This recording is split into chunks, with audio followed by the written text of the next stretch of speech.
Hi, Sweet Pea. Hi, Mummy Bear. We've got episode 30 of Good Old Chit-Chats. We have. This week it is Patrick Gale from Cornwall, right the way down, Land's End direction. Yeah. And when he was on the show on Gardener's World, it was way back at the beginning of the series last year, so episode 5 last year, 2024. I know. It was a long time ago. It was a long time ago. But I remember him very clearly. Yeah, so Patrick transformed his husband's family farmyard into just the most fantastic garden. It's utterly amazing, and it's full of loads of different rooms that he says are very important to have, and helps with kind of weeding rituals to make sure that you don't he has lose heart, basically. lose heart. And he has a very good cleaning ritual as well of how to clean your house properly without just kind of going, oh god, I can't do this anymore. Which I'm really happy he imparted that information to Sweet Pea, because it may mean she gets on to cleaning her bedroom a bit more often now. Gosh, we also find out about growing trees on granite. Yep. No mean feat. And a tree that really wanted to just die. It was just like, please, I just want to lie down. Oh no, I'm back up again. Patrick's not letting it happen. Nope. We find out about composting, the need for obsessive composting really to maintain raised beds.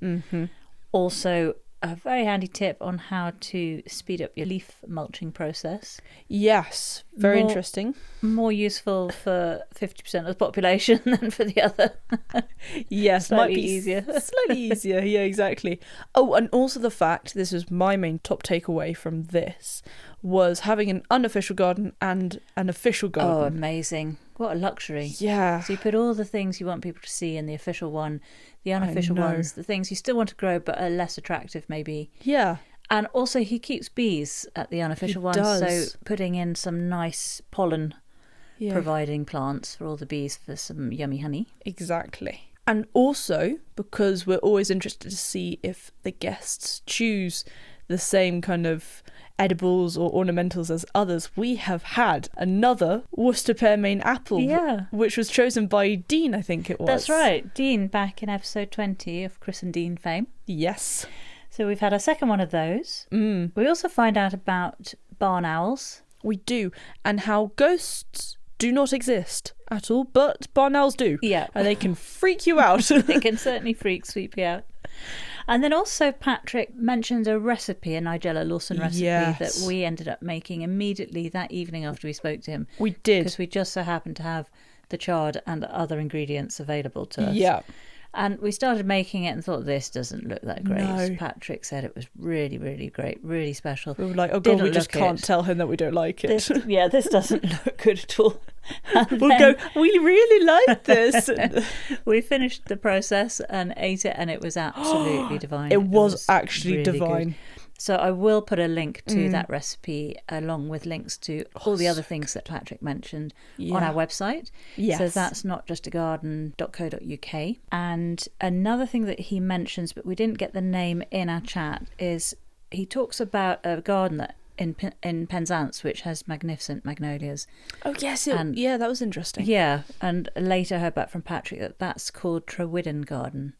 So we'll also add a link to that too. Brillipads. So as always, if you want to get in touch, you can on our email, which is notjustagarden@outlook.com. If you've got any comments or any questions, then please contact us there, or there's the contact page on our website. Yeah, completely. And of course, we have our Patreon, and on there you will be able to see dream gardens from our guests and also our blog, of course, and outtakes from these various episodes. Yeah, which gives you a little bit more into the amazing guests that we have on. Bit of behind the scenes as well. Yeah, exactly. So, of course, for the dream garden, the structure is garden boundary, shadow greenhouse, 5 ornamentals, 5 edibles, 1 statement tree, pond or pool plus 1 plant, and finally the seating with a drink and a plant for that area. And in terms of noises, we were pretty good this week. Hobbs had her dinner, so she wasn't being difficult. She didn't have too much to say. Nope. Just having a nice snooze. She was a good little girl. And there's a lovely ambient sound of birdsong from Patrick's end. Yeah. Giving a little bit of atmosphere. That was gorgeous. Well, I think we should have a listen to this one. I think we should. This is episode 30, a good old chit-chat with Patrick Gale. Off we go. Hi Patrick, welcome to a good old chit-chat. Thanks very much. Really lovely to see you. You're one of the guests from Gardener's World from quite a while ago, actually, aren't you? Yes. From early on in 2024. Yes, that's right. And then they very kindly just featured us in their magazine for this year. And we tried to get hold of you back then, but I think you were just closing your garden, weren't you, for the season with NGS? Probably, yes. So with didn't really make much a sigh of relief as the last visitor left. Yeah. And you're open again this year with them? We are all throughout June. So right. If anyone wants to come on a little group visit, any group of 6 or bigger is very welcome. And smaller groups are welcome if they're prepared to pay the charitable donation that 6 would have paid. Yeah. And so is it by appointment only, or can you just rock No, up? we have a one weekend of hellish big open garden. So I do one day for the National Garden Scheme and one day for the Cornwall Wildlife Trust. Oh, right. Okay. But I always say to proper garden lovers, come on a quiet visit. Otherwise, you won't be able to see the plants for the people. For all the people. Of course, and probably the most important question, I think, for Sweet Pea is, do you provide cake? Yeah, absolutely, on the open days. Great. When people come on individual visits, I always urge them to bring cake with them. Yes, and indeed cocktails. I had a lovely group last year who brought cake and mojitos. They made mojitos in the garden. I thought that's very civilized. So, that's absolutely amazing. Guests who bring the sustenance. Well, I think it's important to sit down during a garden visit. People just walk; they're not seeing all the right views, and so I have benches and chairs everywhere, and I encourage them to put down roots. Well, we should remind our listeners of your garden. So, as I say, it was way back early in 24. You have this beautiful garden on on an old farmyard.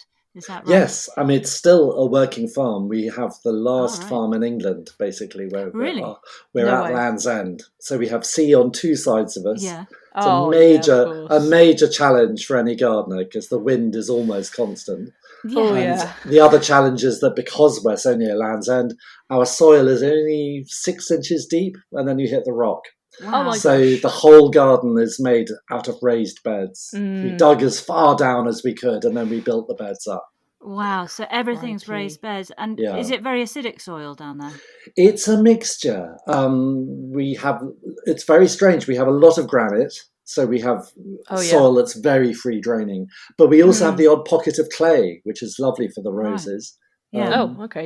And roses it's fairly acidic on one side. The thing I long for is proper woodland soil. Right. But any tree that survives here is a miracle, and we certainly don't have a wood. Well, so I remember you built kind of a wind shield, didn't you? To protect I've become a real bore about windbreak planting. I can give you quite a list. Well, basically, your friends are the New Zealanders, so. Explore Olerias, basically. Okay. When I first planted them, I kept calling them Olearia, and then a lovely Irish friend said, it's named after Mr. O'Leary. So I now always remember to say Oleria. And there's a particularly good one, which they've probably renamed, but when I planted it, it was called Oleria rosmarinifolia, and it looks like a giant rosemary bush. Wow. And it's a brilliant plant for windbreaks because it slows the wind down and it doesn't break. Yeah. Whereas some of the other lirias with the bigger leaves tend to snap in the wind. Whereas this one it just slows it down, and it makes a really pretty tree if you let it have its head and go higher and higher, or you can clip it tightly. So in one corner of the garden, I've got a couple of clumps of it I've clipped really tightly, and I've got a rose trained over the top of it. Oh, beautiful. It's just like a sort of backdrop to it. Are those in the raised beds as well, then, those bigger plants? They are. So we do have a few quite mature trees now that are getting on for 30 years old. And where are their roots going? They if they survive with us, which it takes about 4 years for them to decide if they're going to live. If they live, it means their roots have got down into what my father-in-law calls rab, which is like a layer of rubbly, semi-porous rock. Right. And roots can get down through that. Heaven knows where they go after then, but that's interesting. Things can live, and I think some of the real toughies like eucalyptus have quite shallow roots. So as long as they've got lateral room, they hang on in there. We only found that out after we planted a couple of eucalyptus in our land, and we're on a hill, so already we're against gravity. And then I was looking up gravity. I was looking up, including me, in all honesty, when I'm on that hill. Yes, but I was looking up about eucalyptus, and I saw that they're called the widowmaker. Oh, yeah. Yes. And the reason being because they have such shallow roots, so are prone to just falling over. Falling over. Well, it's why I think people discovered that you can stool them really successfully. So if you just chop your eucalyptus down to shoulder height, it will then produce a lovely new lot of growth. Oh. And the juvenile foliage is always prettier. Yeah, so that's what florists grow. So if you go to one of those farms in Wales where they specialise in growing eucalyptus for the floristry industry, they have lots of them stooled at about shoulder height. Really? With these little mops of foliage. So if it falls down, you can do what I did and tie it up with a bit of old garden hose. Yeah. and then stool it. So really? I've got one which is a very odd shape now because it's fallen over twice. I've been held up twice, and it's still thriving. So it literally has fallen over, gone flat on the ground, and you not quite flat. It landed on a bank. Right. But it went to 45 degrees, and Crikey. it was still small. It was still thin enough that I could heave it up on one shoulder and get it more or less upright. And then you just sort of bedded the roots back in. And stamped around it. Yes. Although God knows. The poor tree was just thinking, please just let me die. Yes, I want her back again. Yeah. So you have some eucalyptus there as well then? We do. But they're not part of your windbreak. They're not part of the windbreak. No. And we've got lots of apple trees. All around the formal bit of the rose garden, I've espaliered apple trees. Yeah. We've also got a couple of free-growing Cornish apple trees variety in the middle as well. And you've been there for, did you say 20 years? I think actually it's nearer 30 now. 30 years you've been there. Okay. Yeah, so the garden's about 28 years old at its oldest part. And the newest bit we completed in 2016, which was when we made the rose garden. And at that point I said, right, this is enough garden now. Yeah, really? So it takes me a week to weed it from one end to the other. It's not that big. It's just very, very densely planted. And then last year we started making a great big border in the farmyard, partly just to hide the view of the nearest campsite, but also I realised it's the field there is where people park when they visit the garden. So I thought, well, we could put things out there to welcome them in. Yeah. And of course, that's now becoming a weeding nightmare because it's full of bindweed and heaven knows what else. So, and when you create new beds, you raise it up. How high are you raising all your beds? Well, that one is pretty much a bank because it was made with my husband's tractor. He just brought in barrow loads of soil from the fields. And the other great thing here is granite. We have masses of granite boulders which just emerge every year like teeth. Right. And having a tractor, you can just heave them into the position you want. Jealous of that. I do like nice granite boulders. Bits of stone is lovely, and it holds the heat of the day too in a really useful way. Just gorgeous. But with your other raised beds, how high were you raising them? The lowest are about 2 feet off the ground, I should think. Okay. And in the rose garden, they're about 4 feet, 3 to 4 feet. That's quite decent. And the thing people don't remember when they do raised beds is, of course, for the next 10 years, you will be topping them up every year because the soil just disappears. Yes. And it partly goes down with watering, that partly just gets absorbed into plant. Yeah. So I'm an obsessive composter, and I top them up with compost, and we have a beef herd, so the roses get topped off with well-rotted poo at regular intervals. That is great. Yeah. So when you say you're into your composting, do you have your own compost station set up? Or yes, around the corner from where I'm talking to you, there's my vegetable garden, and I love compost. Me too. I get very excited by it. And the thing with having a windbreak is you have a really good source of tumbled branches. Every year there will be leafy branches come off the Olearia, and those go straight into my composting corner. And I've got a very eccentric, I think it's 12 horsepower muncher petrol-powered Oh, muncher. wow. And So so you I could can feed strip. really quite Oh, big that's chunks of tree go into that. Yeah. Fun. And also the roses produce masses of woody prunings as well. Those all go through the muncher. So most stuff going into the compost heap is already only an inch long. It's lots of little pieces. Nice. So it rots nice and fast. Your wood Brilliant. muncher, is that permanently stationed at your composting station? No, I have to wheel it out You of have to my wheel tool it in shed. and out. Yeah, Okay. yeah. And so do you have 3 bays? for Three example? bays, You've got your and I 3 do it in bays. rotation, and Yeah. I'm very fierce about we're both very keen cooks, so there's lots of kitchen waste. Nice. And Yeah. I always make it very clear which heap is currently accepting orange peel and tea bags. Oh, perfect. But I also I hate to give up on a plant as potential compost.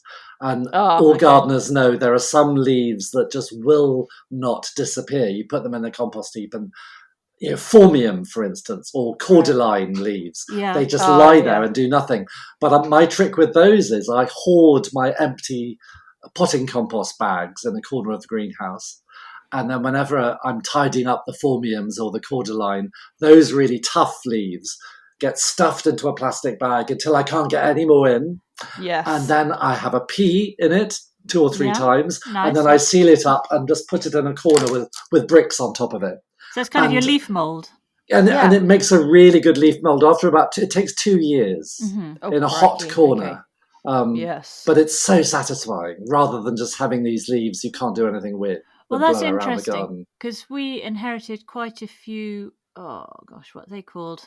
By the dining terrace. The laurel. The laurel. Yeah. Yes. So waxy leaves, hard to rot. Yeah. They are. We've got a lot of laurels around, and we shove them in these huge bags and just stick rocks on. We haven't peed in them.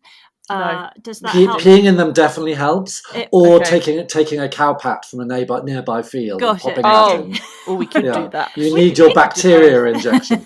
But we do just leave them and then forget about them. We've got them in a place in the garden where you can't see them. Yeah. Behind a shed. And so then we do actually forget about them, and then when we're cleaning things out, we go, "Oh crikey, we've got all this." We check it, and I've got a corner like that where our gas canisters live. And I only go in it once a year, and it's totally hidden from view.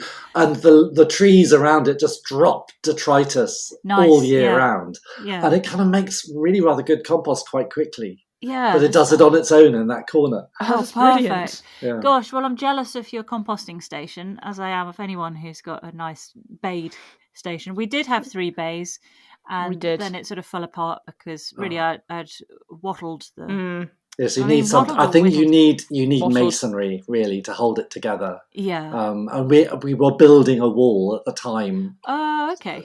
And I just said, look, at the back of that wall, I want 2 bays. And it was very useful because on top of it, it made room for us to balance a great big old oil tank, huge oil tank that was no longer used by the farm.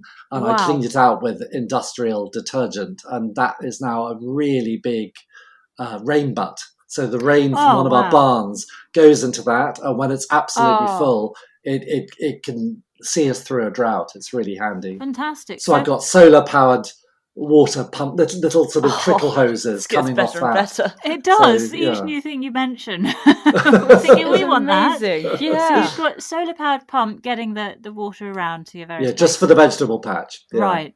Yeah. And if one visits your garden through NGS, do you get to see that area, or is that all? Yes, absolutely. I frantically tidied the compost heap up a bit. Right. It sounds the best bit. No, because I think it's a bit like seeing the kitchens in country houses. I think people like to see the working area. For sure. Absolutely. And so I tidy up the greenhouse as best I can, and they can wander through that too. It sounds fantastic.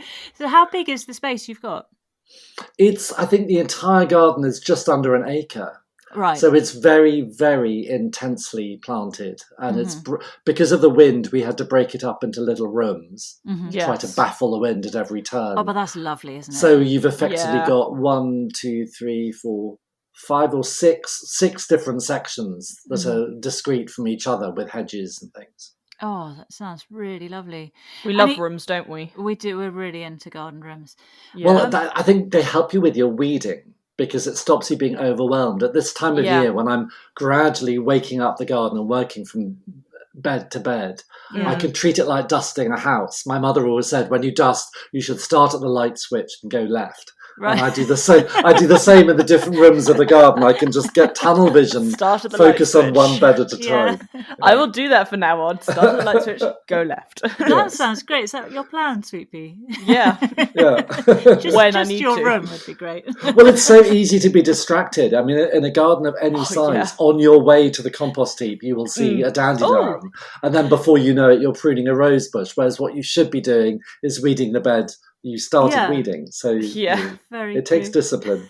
It does So take discipline. The farm is your husband's family's farm, is that Yes, right? they've been here for centuries. I So think. that's been in the family for generations. Crikey. How did they feel about Patrick transforming it from a farmyard? I think they were ambivalent to start with. Well, to start with, they thought, well, it'll never work. Really?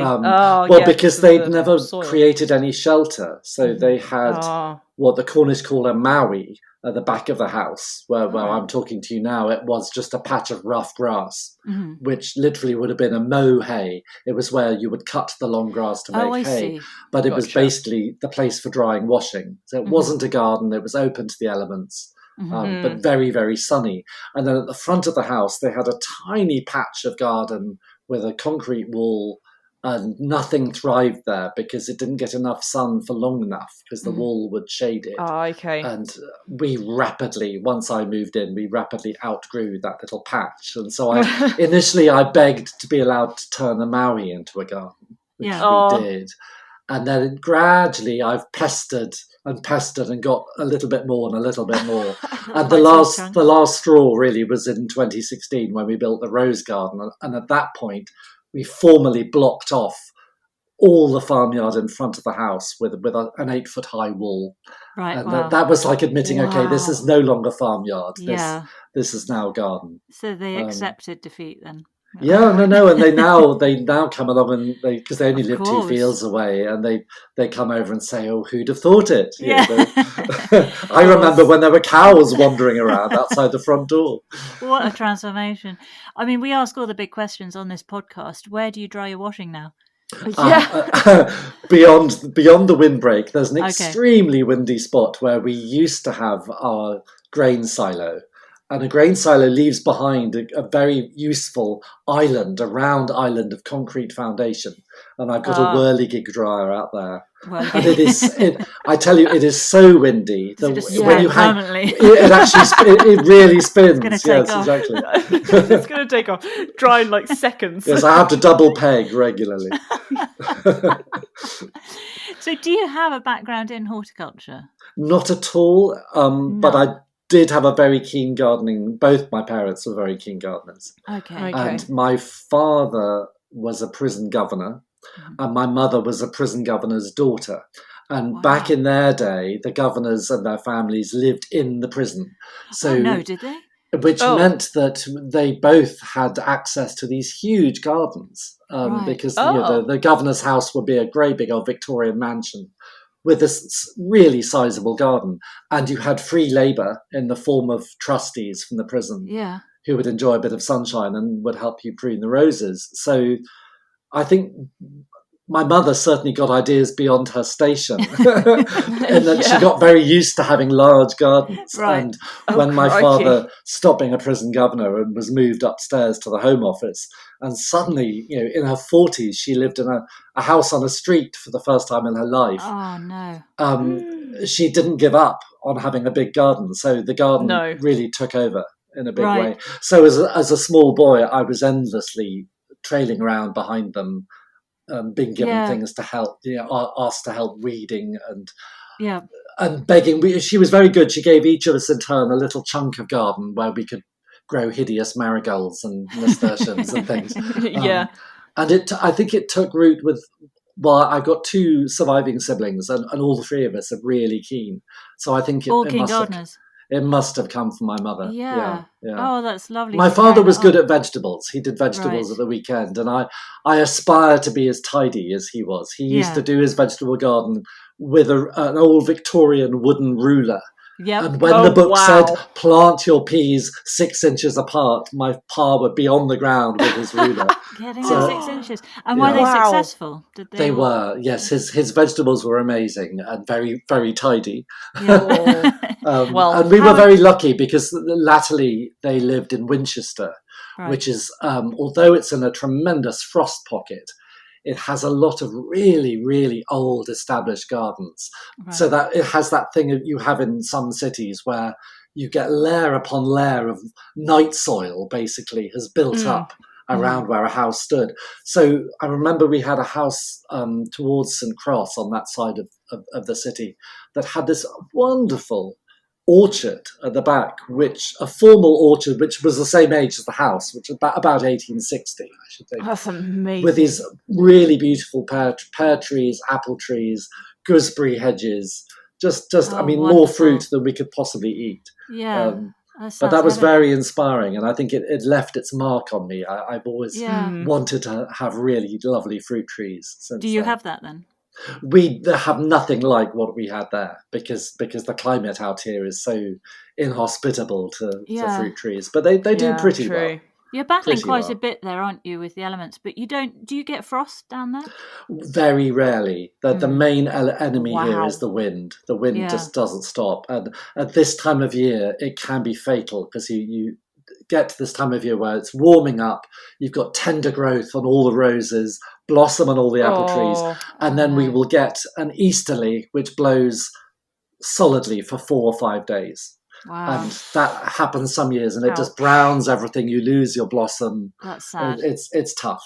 And easterlies are warm, and a warm wind is almost worse than a cold wind. It's very drying. It's like having a hairdryer on the garden. How's it been so far this year for you? Touch wood, this year it's been absolutely perfect. And I think, like a lot of British gardeners, we're finding everything very early this year. Yeah. In fact, I'm now fretting that our roses are going to peak too soon before the open day. Oh no! We'll just have to deadhead like fury, I think. It's very stressful gardening. I don't recommend it. Well, I think we should get on with your dream garden, Patrick. I think so. And Sweet Pea's our head gardener, so she will run through it with you. Righty. So, what would be your garden boundaries surrounding your garden? My garden boundaries in my dream garden, one side would definitely have to have a stream and or a river. I grew up in Hampshire, and I've never seen anything as lovely as a Hampshire chalk stream with very clear water and weed and trout and lots of water birds and water voles and all those things. So, and I also love the idea of having a stream so I could walk with my watering can from anywhere in the garden and just dip it. Gather. Yeah. Never mind rain butts, just have a stream. So I think a stream, and beyond it a borrowed view. So I'd like some hills, please, in the distance, so I could watch. I love watching cloud patterns going over hillsides. Oh, lovely! So that would be nice. What do you have at the moment? Do you have a sea view? We don't, thank heavens. My Aidan's ancestors very sensibly built the house in a little dip. So we can hear the sea, but we can't see it. And you say thank heavens purely because of the impact on the garden, or because you just don't like to see the sea? No, I love looking at the sea, and if I want to see the sea, I can walk 5 minutes and it's there. But if you can see the sea, it means that your garden is getting a lot of salt wind. And I think we get salt wind, but it's not quite as bad as it would be.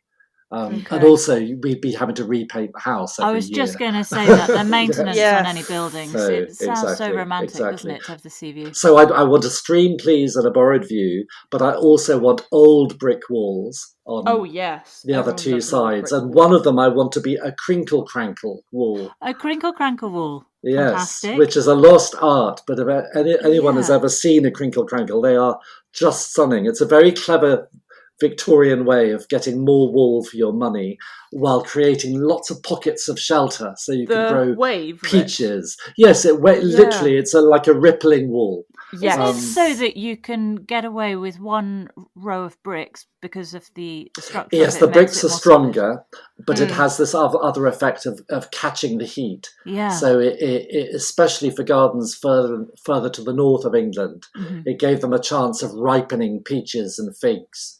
Which would normally have to be in a hot house. So you put them all within the little arcs of the wall. Yeah. Have you heard of those walls, Victorian walls, where they had a furnace in the wall?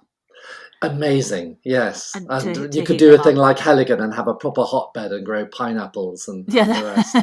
Oh wow! Imagine. But Helligan. but I'd want my garden to be down here in the southwest, I think, because I've got very used to not having frosts. So this is your ideal place to be living in the world, is right where you are. Kind of, yes, but with a chalk stream, please. With a chalk stream. Which you'll never get in Cornwall, but I will have to import a chalk stream. Yeah. And I'd like the fourth boundary of the garden to be the house, because I think it's lovely to be able to enjoy the house, the garden from the house and the house from the garden. And there's something magical about having plants that are scented growing up around your windows. At the moment, we have a blush noisette rose on the front of the house and a jasmine, and they grow around the bedroom windows. And on a warm summer evening, you can't beat that scent. So. Incredible scent. I never usually ask this, but because there's kind of such a big boundary of the house, what kind of style house are we going for? Oh, it's got to be quite large. I think a Georgian rectory. Quite large. A really big house. It can be long and low, but I want lots of wall to grow roses against. Yeah. Yes, of course.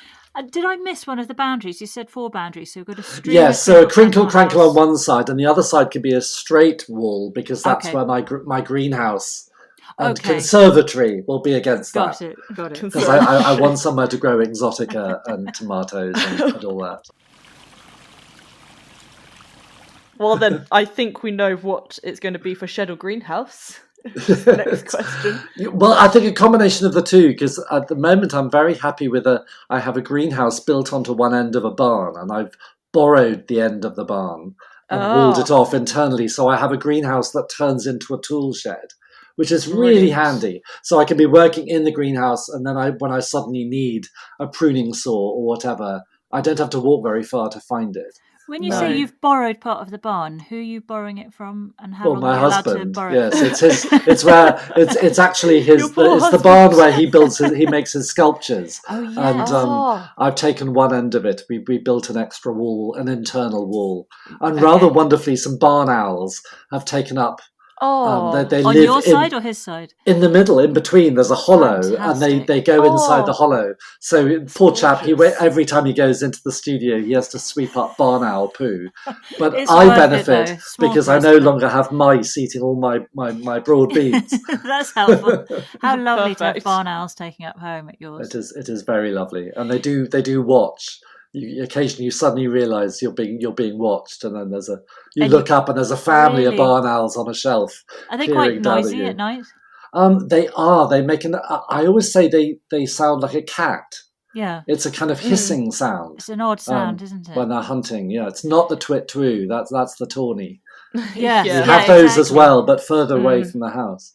Well, my dad had an experience with a barn owl, and he was cycling back at night, and a barn owl just swooped straight towards him, and he threw himself off his bike because he thought he was going to get hit.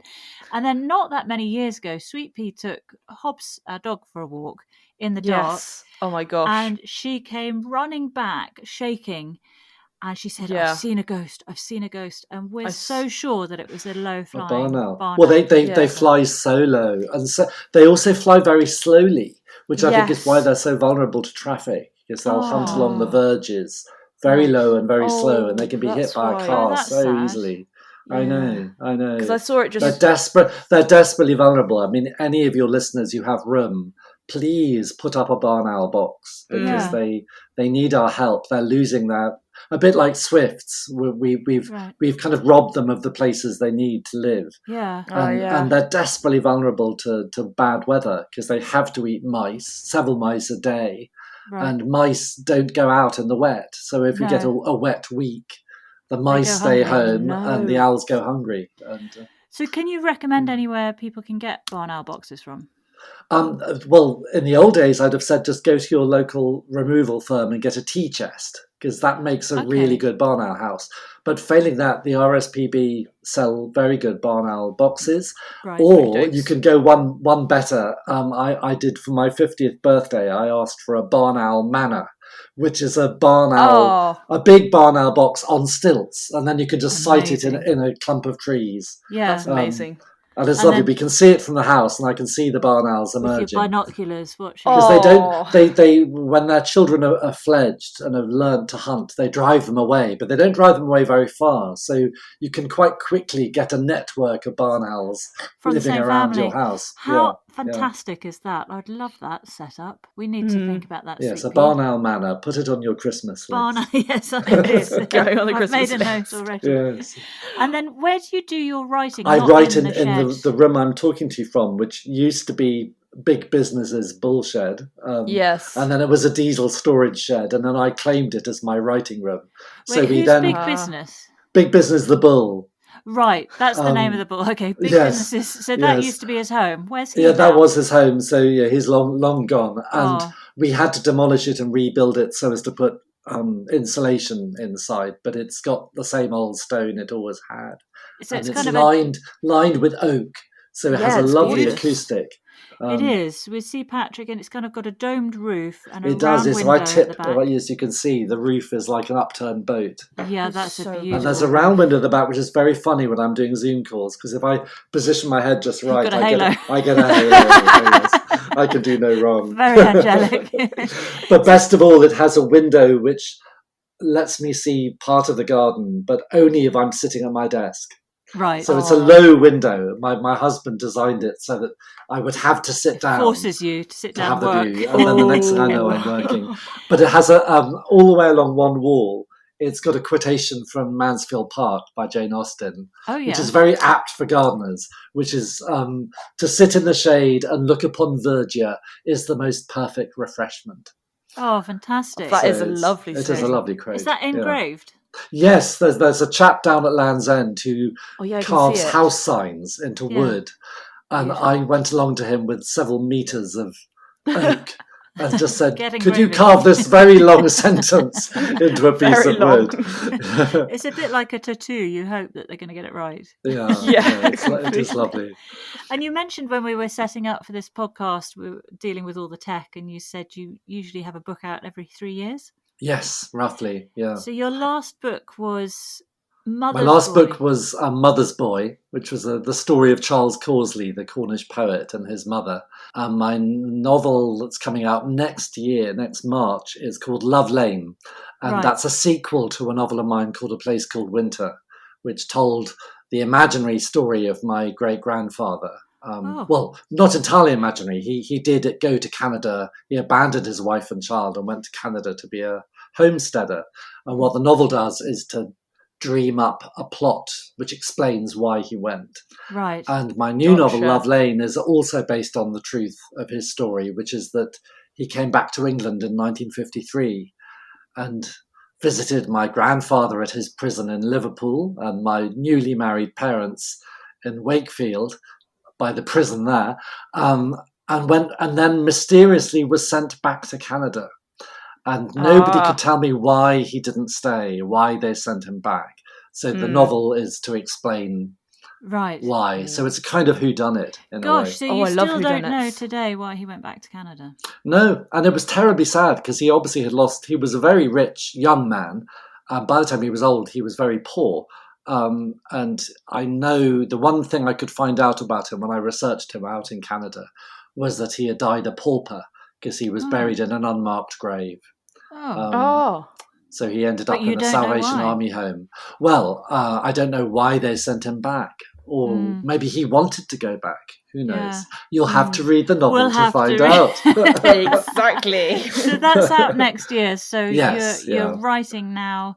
I know this isn't a podcast about writing, but when you're writing for your next novel to come out next year, have you already established in your mind exactly what route that book's going to take, or do you sort of go with the flow and I usually have an end in view, so I either know how the book begins or how it ends. and then it'll grow in one direction or another as you go along. As I go along, and it never sticks to plan.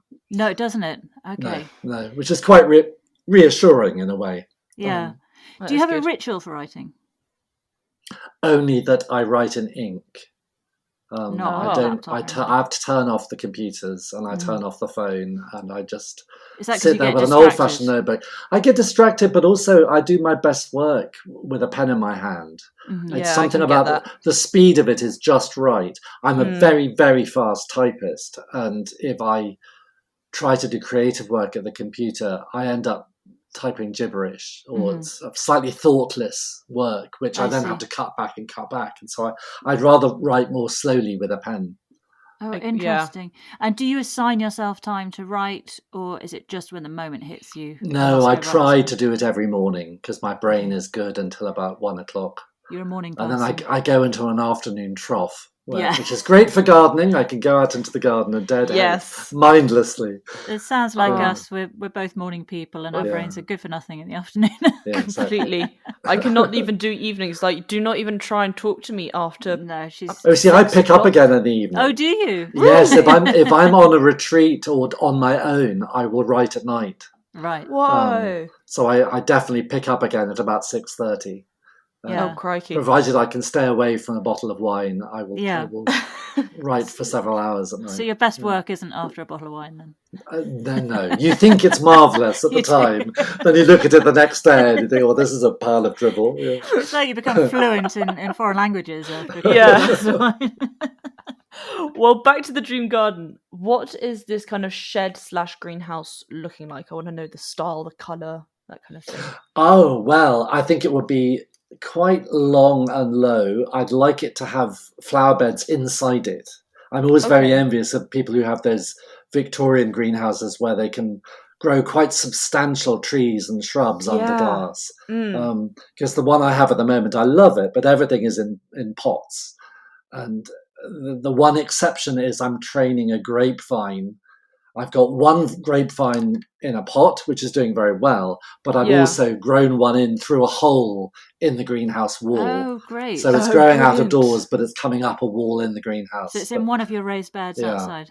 But no, this dream greenhouse would be long, so there's lots of glass, and I'd want to have room to grow a peach against one wall, or maybe a nectarine. I love fruit. I have a very sweet tooth. And, so a big greenhouse. Big greenhouse. Yeah. What colour? We assume I have assistants. I have undergardeners. Of course. Somebody will clean the glass regularly. Absolutely. And it'll all be white. It'll be painted white. All white. With whitewashed wall inside, I think, as well. And a nice brick floor, so it's warm underfoot. Beautiful. Old brick floor, Yeah. I do love it. And do you want a brick floor where there's a slight pattern in it? Or do you want it maybe a herringbone pattern. But the crucial thing is to remember to build a gutter into the floor. I forgot when we designed our greenhouse. And it regularly has terrible floods when I've overwatered something. It just stands around and goes murky. So it's a well-sealed greenhouse, yours, Yeah. Because ours just flows underneath all the gaps that we left. Yes.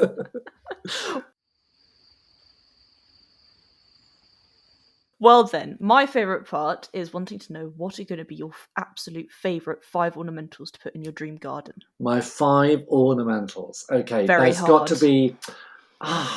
well, there's definitely a black tree peony. Oh, lovely. Which are that completely stunning. I've got one I grew from seed. In fact, I've got 3 now because it set seed and I've germinated that. And the thing I love about them is, yes, the flowers are stunning, but the foliage is so beautiful as well. So they're very, very good value for most of the year, even though they're not scented. And I'll get my scent from a couple of roses. I want Jacqueline Dupré, who is one of the most beautiful white old-fashioned rose. They're single roses, so they're bee friendly. They smell divine. They look a bit like water lilies, in fact. Oh, beautiful. And there's another rose I'd love, who I had in my last garden, and I haven't been allowed to grow her here because she only flowers once a year, and it's a luxury if you have enough space to plant roses that only flower once. and that's a climber called Madame Gregoire Stachelin, or Stichlin. I'm not Stechlin. It's a German name, I think. And she has beautiful pink roses that smell of sweet peas. Oh, beautiful. And the roses hang downwards. So it's perfect for training above a bench. So you can sit underneath her and get these scarves of scent coming down. And then I think, and then near those, I probably want a hedge of lavender, because I cannot grow lavender here at Land's End. Why is that? It doesn't like our soil. It doesn't wet? like the sea, I Oh. think. Okay. Doesn't like the sea wind. I've tried in different places. I've given it chalk. I've given it everything the books say it needs, and it never survives with us. Is it very wet at yours? It's not so wet, and it's very sharp draining soil, which you'd Right. think they would like. They But love that, I don't think they? they must be very sensitive to salt on the wind. Mm. And I grew up with lavender. My mother and grandmother both grew masses of it and made their own lavender bags, and it's just one of beautiful. those things. And I'm a beekeeper, and I'm very aware, since taking up beekeeping, of the plants that draw in the bees. And lavender, there's something about the sight of a lavender hedge just covered in bees that's very good. I'm doing an oral on the kind of the love relationship between pollinators and insects. And it's funny how you bring up lavender, because I was talking about certain fragrances that are given off and the chemicals in lavender, which bees absolutely love. Yes. And they love the ultra violet tone, that kind of dark purple. Because they definitely go for catmint just outside my study door. Really I've do, got don't a little a formal kind of mini rose garden, and it's totally underplanted with catmint. And on a hot day in July, the bees are just all over it. And it gets to the point where the sound of the bees is part of the beauty of the garden. It's part of the delight of being out there. Symphony. And then I think for my fifth one, I am allowed 5, aren't I? I want Cardiocrinum giganteum, because again, it's a plant I cannot grow here. I've tried and tried. It needs woodland soil. It needs that rich, leaf-rich soil. You will only get under mature trees. Can you describe what that's like? Cardiocrinum giganteum, it's the giant Himalayan lily. And it takes, the bulbs are enormous, and it takes about 7 years to flower. And when it does flower, it sends up this 8-foot high spike with great big white trumpet lilies on it. And that central one will then die, but by that point it will have made babies all around it. So a bit like so a they banana. radiate out. So if any of your listeners want to have a go at it, the trick is you can buy a Cardiocrinum set. So it'll be a clump of bulbs of different ages. Mm-hmm. So you'll get flowers quite quickly, and then the smaller ones will mature alongside it. Okay. But you do need that rich woodland soil. So anyone with a garden adjoining a wood has a good chance of doing well with them. So you say it gets to 8 foot high. Is that just the flower spike that gets that tall? Yes. And what's the rest of the foliage like the rest of the time? What height does that go you to? get, there's a big rosette at the bottom. It's a little, do you know Echium pinnata, the giant? Yeah. Yes. Which we can grow very well. It's a little like that, in that you have this sort of launch pad of leaves. Yes. Yeah. Okay. And then eventually that launch pad one year will produce the flower spike in the middle, and then it takes How off. fantastic. Some of the best ones I've seen have been in the southeast of Ireland. Some of the old gardens there have them, and once seen, never forgotten. Wow. But it's a little like Daphne. It's one of those very expensive failures. Oh, okay. If you become obsessed with, I really wanted a Daphne here, and every variety I tried, again, they hate the sea air. They just did not take. So the best plants for your area are sort of Australasian type plants? Definitely. Anything from the Canary Islands, from Australia. I've had a big success with a really magnificent New Zealand giant daisy. Called insignis, Pakistegia insignis, which is also called the Marlborough Rock daisy. And it has huge leathery leaves which open with a silvery felty colour, and then they gradually turn dark green. And the flowers, which last for weeks and weeks, are really big papery white daisies with a yellow heart. How big are they? Well, the flowers are about 3 to 4 inches across. They're big flowers. Yeah, and they look like a child's drawing of a flower. Your really big, smiling daisy. Yeah. And it is the one plant. Whenever we open the garden, everyone says, "Oh, have you got any Pachystegia on your stall?" And I never have, because it is notoriously difficult to propagate.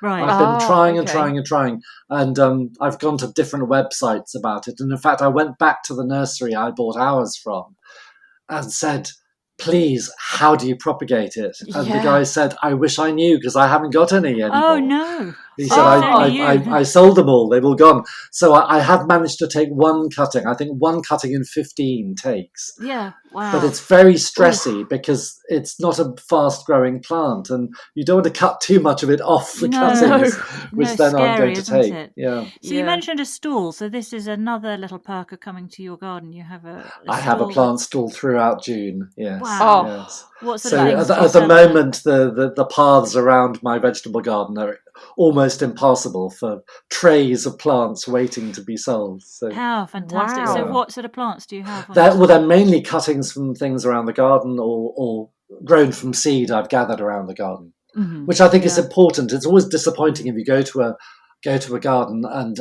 the plants they have for sale have clearly been bought in. They aren't from the garden. You sort of want to take away a bit of the garden with you. Yeah, you want to. So I have everything from Echium to gooseberries this year. Lots of gooseberries, lots of aeoniums. Different kinds of aeonium. So wonderful. Gosh. And a question I wanted to know was, you said about taking seeds from the tree peony, the black one. Yes. How do you do that? Because tree peonies are very big plants, and I have tried the seed and it hasn't worked. Did you put it in the freezer for a while? Oh, okay. Okay, that's what you did wrong. So they need. I think they're probably from the Himalayas originally. They need a hard winter to crack the germ and get the seed growing. So what you can do is put them in a plastic bag with some vermiculite and a bit of potting compost. Okay. A tiny bit of water, and put it in the freezer and kind of forget about it for 3 months. Oh, 3 months. And then plant it up. Ooh. They're slow to appear, and then quite suddenly they will take off. And it's the most satisfying kind of propagation, because the seedling, as it emerges, is basically saying, "Look at me, I am a peony." It has little peony leaves right from the start, which is really satisfying. Then what would be 5 edibles for your 5 edibles? Oh, this is where my sweet tooth comes in, because they're nearly all going to be fruit. In fact, they're almost all fruit. I want Worcester pearmain apples, which are a really delicious and very pretty apple. So they have the most wonderful flavour that's quite hard to describe. It's sweet and sour at the same time, which I love. And the flesh has a blush to it. There's a pink tinge that comes through from the skin, which is really pleasing. And they're good storers. A lot of old varieties don't store well. Worcesters will store really well. So provided you don't get them bruised when you get them off the tree, you can put them in trays and have that lovely thing of having them under your bed, so you get the smell of apples when you wake up. Oh, lovely. And then I want some pear trees, please, and I'll probably have Doyen de Comis, because that again is a really delicious pear. And I think it's important to grow fruit that you can't buy in the shops. So there's no point growing Cox's apples, however delicious they are, because you can always buy those. But I think if you can grow an older variety of a pear or apple, you're doing your bit for nature as well. Yeah. And then I would like, please, a mature mulberry tree, because I love mulberry fruit, and it's, again, you can never buy it in the shops, and it's wonderfully messy. My father used to say how when he was a boy they had a mulberry tree, and his mother would spread old sheets underneath it to catch the fruit, because as it lands, when it's ripe, it falls off the tree and is delicious, but you have to catch it in something, otherwise it's gone to the wasps. Splats on the floor. Oh no, And then I'd like some autumn raspberries, because the joy of those is they don't need netting. For some reason, the birds have lost all interest in them by the time autumn comes. They're brilliant. And then, rather boringly, I want a really good salad bed. Because I think not of boring. all the things you can grow in the vegetable garden, there is nothing more pleasing than salad that's only been growing minutes before. I love just taking the middle of the salad shaker out into the patch with a pair of scissors and just cutting leaves. And I think my kind of adventure as a vegetable garden has been exploring what salad you can grow in the middle of winter. So I always urge people. Well, we see we're very lucky we don't have frost, so wild rocket does really well with us. And if you grow wild rocket in a well fertilized bed, you get big leaves, and it's delicious in pasta. It's lovely in salads. It's incredibly good for you. I've also just discovered garlic kale, which, when it's mature, you can eat like kale, but when it's young, you can just break off the leaves and they have a really distinctive garlic taste. And the texture of kale and all the life-giving properties of kale, but that little garlic kick is really good in a salad. That sounds beautiful. That so does your sound rocket, great. you say if you give it plenty of fertilizer, did you say you can get really... Yes, you get bigger leaves. Now, wild rocket, normally they're quite tiny leaves. They're like little dandelions. But and they propagate really easily. So after about a year and a half, the plant will often get a bit leggy. But if you then dig it up, it will all just break into multiple plants. And you replant them a bit deeper, and then you've got it again. So it's one of those plants you only have to grow once, and then you've got it. Oh, fantastic. Brilliant. And you have these in vegetable beds? Yes, I usually have them in a row on the edge of a bed. I always grow parsley and rocket on the edge, so you can find it. So even a non-vegetable gardener, you can just say, it's on the edge when you banish them with a pair of scissors and a bowl. To go get something. And do you space them neatly apart like your dad did with a stick? Oh, I try to, but I always fail. Yeah. And almost inevitably, you turn your back and a feral cat comes along and rearranges it all. So. Yes, completely. What kind of veg do you grow in your vegetable garden? It's a complete mixture. The bulky stuff I banished down the lane to an old patch where I used to have a vegetable garden, because potatoes, I love potatoes, but they're very boring to look at, I'm afraid. Do you mean down the lane as in you have another garden somewhere Yes, else? it's my unofficial garden down the lane. Oh my gosh! So that's where my beehives are. So around the beehives, I'm now making a bee garden. I'm planting shrubs and plants that the bees will like. How many bees do you like have? flowering currant. So I've got 4 hives at the moment. Okay. And I will double them up. I'll probably end up with 8, but beyond that, it's too much like hard work. How long have you had them for? I've been doing it now for 3 years. Okay, and you're So getting I'm on the nursery slopes. I'm about to do my first exam, my basic beekeeping exam, which is kind of scary. But, so you say it'd be too much work. So it's not a case of if you've got 1, you might as well have 8 because it's the same amount of work. Well, the thing with beekeeping that a lot of people don't realise is you don't just get a beehive, fill it with bees, and leave it. Yeah, that would be nice. If you don't want them to disappear and go and swarm, you have to inspect them once a week from April until September, pretty much. Right. So it's quite a commitment. But if you take up beekeeping, you will rapidly find the other beekeepers in your area, and you can find a bee buddy. So I have a bee buddy, and if I have to go away, I know she can come and look at them for me. Oh, that's good. What are you inspecting? Well, you are inspecting for disease. So when our grandparents had bees, they didn't have to worry about things like varroa and these various nasties, but they have arrived. It's whether it's global warming or whatever. So you're taking steps to check they're healthy, but at this time of year, you're also taking steps to control or prevent swarming. So you do that partly by having artificial swarms. If you find that a hive wants to swarm and there are signs you learn when they're preparing to swarm, you can reduce the size of the hive by taking the queen into a new hive with some of her bees. Okay. So they're swarming because there are too many in the hive. They want to reproduce. To split and go. Yeah. Naturally, a bee colony living in a tree will swarm 2 or 3 times in a season. And they will splitting. Be constantly. It's splitting. They are splitting. So what the initial swarm is when the existing queen goes off to a new home with most. Well, at least 2/3 of the colony go with her, so a few thousand bees. And the third But that's left she will leave behind emerging queens. Mm-hmm. Who the workers her daughters will have been preparing. So they are virgin queens. They will also swarm. That's called a caste swarm. They will take off with a gang of bees and mate, and then start new colonies. So no one stays. Well, somebody may stay or may come back to it. Okay. But the typical beginner's mistake as a beekeeper is when you don't notice that your bees have swarmed. Then you come in for a weekly inspection, you open the hive, and there's hardly anyone in there. That would be very because sad. they've gone. Yeah.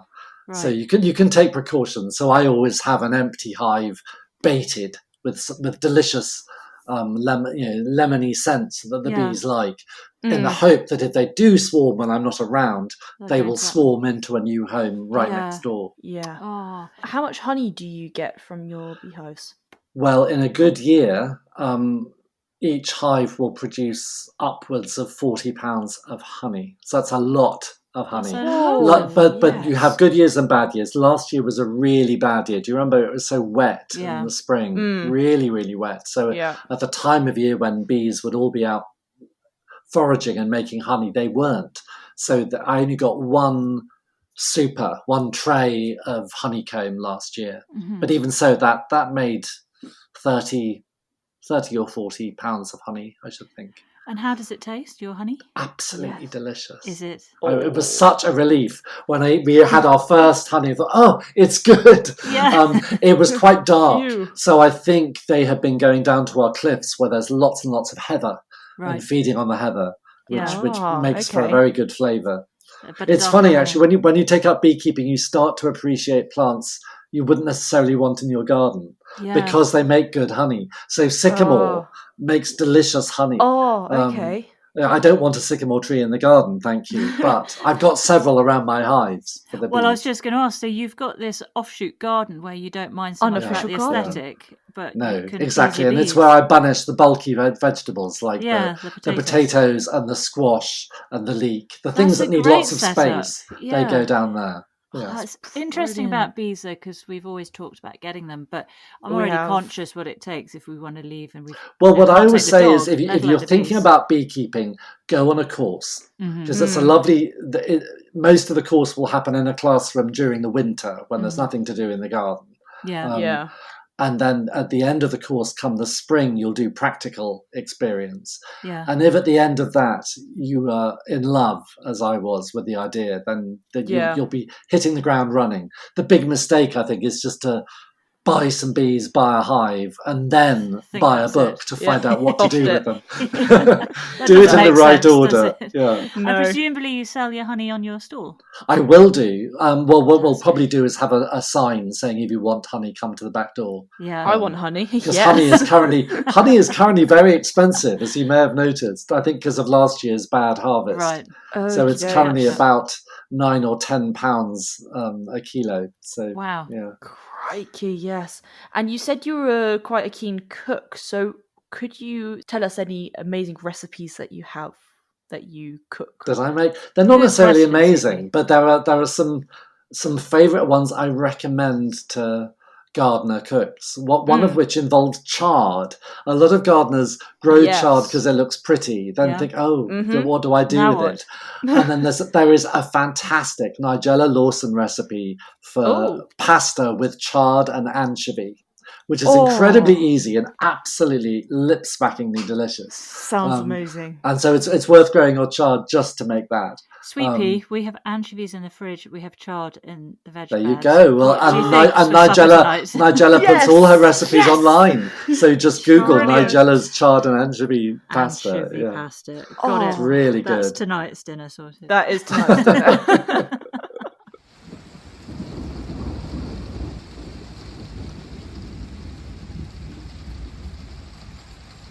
What would be one statement tree in your dream garden?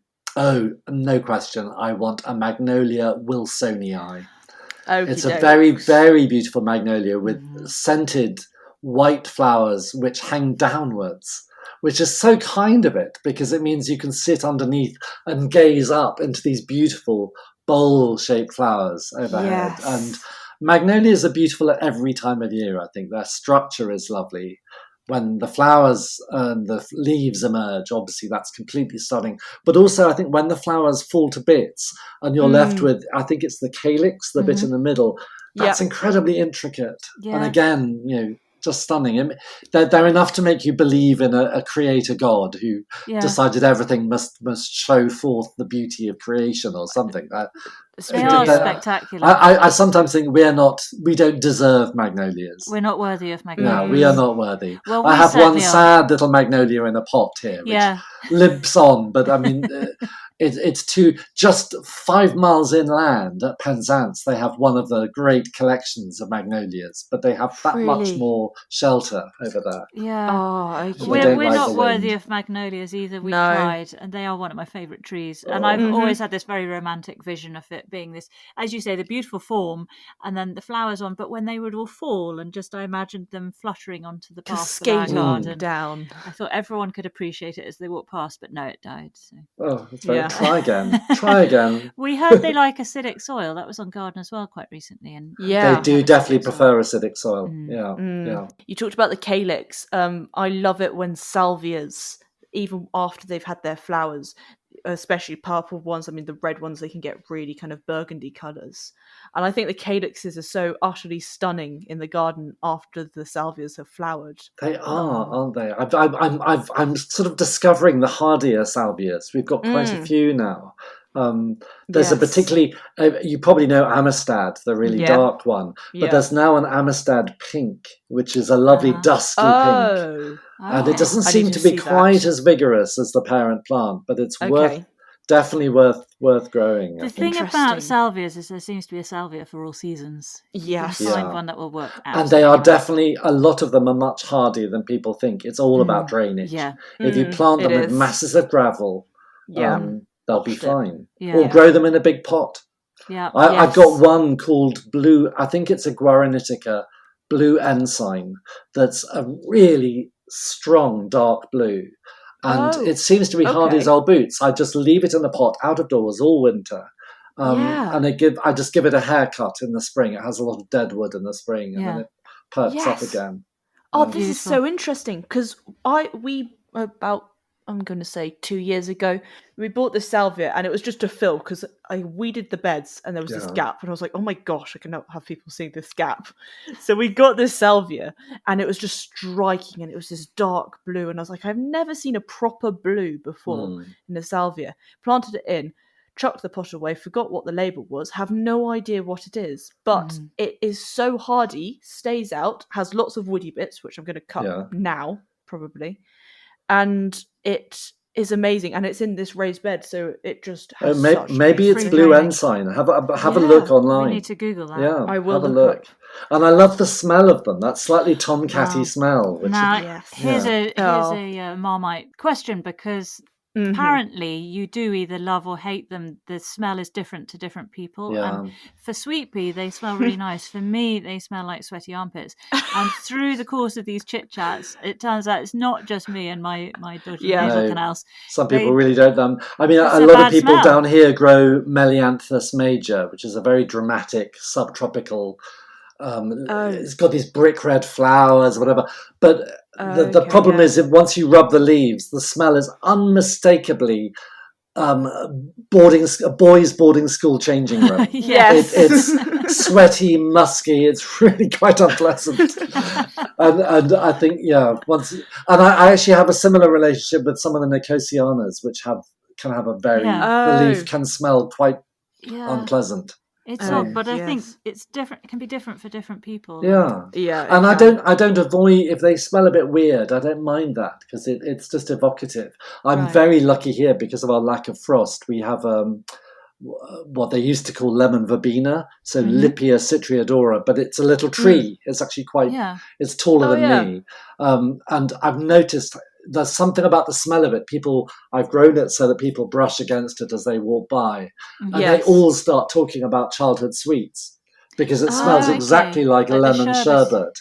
And that then leads them to talking about gobstoppers and the favourite sweets they had from pick and mix when they were little. We had that on a chit-chat with Alex Mitchell, with Mitchell Flower Farm in Oh, Gale. that was it. And she was talking about lemon verbena and how it reminds her of the sherbet sweets. Yes. And it makes fantastic tea if you just put a few leaves in a cup. It's really, really good.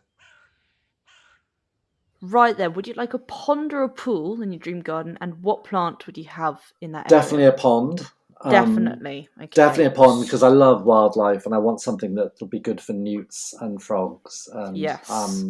Will you have your stream flowing into this pond? Yes, I might divert it. I might divert the stream into it so that the pond is still but can be top. Or I might even have a little Dutch-style weir so I can open and shut. I can fill it when need be. But I love the idea of somewhere where I can have water lilies, because I think water lilies are, and this is a way I can smuggle in an extra ornamental, because I would want a Nymphaea virginalis, which is the pure white water lily with a yellow heart, and it's got this perfect Fibonacci sequence in the way its petals are arranged. When you look at it from above, it's absolutely Fibonacci. It's just beautiful. Petals. And you don't have a pond where you are? I do. We have several. So we have a pond in one corner of the garden that's where the newts live, and that is pretty wildlife-y. It's got very easy access, and the edges of it are hidden, so frogs and things can get in and out. And then we've tripled the size of the old farmyard cattle trough, so that's a much more formal pond, which has water lilies in it. Where we can also dip watering cans when we're watering. And we're very lucky the house has an old well, and I've put an electric pump in so that we can just top up that pond from the well at the flick of a switch. You're so well which set is up there, luxurious, really. Completely. Well, the trouble is the way the weather is going and the climate change. I think we're all having to think about water and where we store it, where we can harvest it. Absolutely. So we harvest it off the barn roof opposite, out of the well, wherever we can, really. And how do you control mosquito larvae? I don't, because I think they're food for birds and frogs and newts. And do you have problems with tiger mosquitoes there? They seem to be coming I haven't noticed that yet. Okay. I think every couple, one half of the couple is the one that gets stung and bitten. And it's not you, it's Aidan. It used to be me, and now it's not. It's great. So Aidan gets the mosquito bites. Do you eat lots of garlic? I think it's being a beekeeper. I think I'm half bee venom now. I've been stung so often. So. Okie dokes. What is going to be the kind of form of your pond, and what style? It would have to be quite. I'd like it to look as if it's natural, so it won't have a formal shape. It'll have wavy edges. It's very important for wildlife that ponds have at least one shallow side, so that creatures can get in and out. I'd quite like an island in it, though. I like the idea of water birds. So we've got quite a big pond then. Well, it's tricky, yes. I'd like a big one, and then as soon as I said I want a big one, I think, oh God, maintenance. But then I remember it's an imaginary garden where I have unlimited undergardeners who can go in their waders and pull out all the sludge. And they'll all be invisible. You won't notice them around. So will you have a boat on your pond? Well, they can be topless. They can be visible with topless. That's fine too. Why didn't I think of that, Patrick? But yes, a little boat would be nice, so I could row out into the middle of the pond and just read a book and gaze. Gaze all about me. So we're going slightly informal style, kind of in your little boat to the island and enjoy it. If need be, yes. Lovely. Yes, and I think I know ducks are a mixed blessing in a garden because they poo everywhere when they dig stuff up, but I do love the sound of ducks. So and there might be a slugs few as well. Yeah, and I quite like those funny runner ducks, the white ones. Yeah, they're hilarious, aren't they? They are funny. Final question is, what would be your favourite seating area and drink to have? And you get one last plant for that area. Okay, well, there's definitely going to be a sunny terrace along the front of the house. And I think an old teak bench with cushions, faded cushions from the house. And I think probably a rose, a climbing rose, Étoile de Hollande, I think, for choice, because that's a lovely deep red with a wonderful scent, and it flowers all summer long. So that'd be climbing up the wall of the house behind your bench. And that'll be climbing up behind the bench. You described that bench quite specifically with faded cushions from the house. Is that what you've got set up at home? No, but it's what I grew up with. My mother was endlessly making cushion covers on the old Singer sewing machine, usually with old bits of curtain. Sensible woman. So she liked her soft furnishings. Yes, I'm all about scatter cushions. Yes, we do love a scatter cushion. My breakthrough has been discovering that you can buy cushions from yacht furnishers, which are waterproof. So, you can leave them out. So we have big, flat memory foam cushions on most of our benches in the garden, which once they're out for the summer, and they're not entirely waterproof. But the trick is to remember when it rains to go out the next morning and put them on their sides, so any rain can drain off them. And they can handle the night dew. Oh, they can certainly handle dew. So where do you get these yacht cushions from? Is that something online? If you just Google yacht furnishings, or so yacht cushions, they're made with, it's like cotton on the outside, but it's got a waterproof backing. Yeah. This could answer all our problems, because we have a lot of outdoor seating in all the different areas. Mm-hmm. The biggest trauma is putting all the cushions out and then bringing all the cushions in. No, and the great thing is because they're making them for boats, they make them to order, so you can give them exactly the size of your bench. It'll fit very neatly. Yeah. This sounds right up our street, Sweet Pea. I'm going to try and source a good place. Because the worst thing is we leave the cushions out because it says it's going to be and then you get a soggy bottom. And worse is when I have to get up at 3 a.m. because there's a thunderstorm out of nowhere. Yes. No, I do that with the dog bed, because the dogs have a bed in my writing shed, but I quite often put it out on the gravel if it's sunny. Yeah. Okay, And then I forget, and I'll go home and go to bed, and then suddenly realise the dog bed is out. There is nothing smellier than a dog bed when you bring it indoors again and it's been rained on. Not great, is it? No. And what's your drink to have in the seating area? My drink is probably whiskey with ginger ale. Oh, lovely. Whiskey with ginger ale? Oh, right. Yes. Is that called anything? No, I think it's just Scotch and ginger. I don't think it has a name. It's a very grandfatherly sort of drink, but I just love it. It's partly because since developing Meniere's disease, I have weeks where I feel queasy for days on end and dizzy, and ginger is the great thing. I had that for morning sickness. Ginger was amazing. So what is Meniere's disease? It is a neurological condition that once you have it for life. It makes you go deaf. So I've now gone quite deaf on one side. I'm now wearing hearing aids. It makes you dizzy. So you have really bad spells where you feel as if you're having a stroke. The whole world is moving. And it gives you very bad tinnitus as well. So it's all based around the ear. It's around the inner ear, And do you know what brings it on, or is it hereditary? Oh, there are so many theories. You can go down a rabbit hole. I mean, some people say alcohol, caffeine, salt. It seems to be very close to migraines in terms of the triggers. So that it's vascular. So it's anything that makes the blood flow increase in your head is liable to make the symptoms worse. Have you always suffered with migraines? No, I've always had them, but never really cripplingly badly. Luckily. But, have you been just hanging upside down a lot? No. Where's that come from? No. It's one of those things, it just came on very suddenly. I went completely deaf last summer and it was misdiagnosed. They told me, it's a glue ear. It'll go away in three months. Oh, no. And it didn't. Yeah. And then I started getting dizzy spells. And a second specialist said, it's Meniere's. But touch wood, it's not too bad. And there's nothing you can do about it. There's nothing you can do about it. I've got these top-of-the-range hearing aids, which are lovely because I can now listen to an audiobook without anybody knowing. Because they Bluetooth from my phone. So, yes. So you're just nodding in Aidan's direction when he's talking to you. Exactly. I've got Margaret Atwood in my head and you think I'm thinking deep thoughts. And, That's every cloud thing. Yes. Well, I'm going to read you back your dream garden, just in case you've missed anything or you're not sure about something. Right, you are. So, your garden boundary, we had it in the southwest of the UK. We had one side with a little stream river with that Hampshire chalk round it. You wanted a borrowed view at the end with kind of rolling hills. Then we wanted 2 brick walls, but 1 a crinkle crankle. Mm-hmm. And you wanted your house as the 4th wall, that kind of Georgian rectory style, and roses climbing up.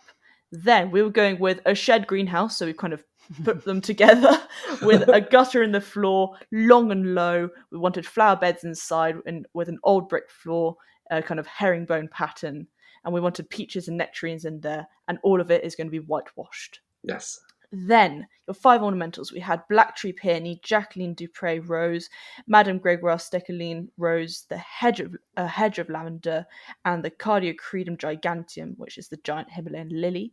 Then your 5 edibles, we had Worcester pear Maine apple, Pear Douanet de Comice, and the mulberry tree, which is going to be very mature, as well as autumn raspberries and a salad bed.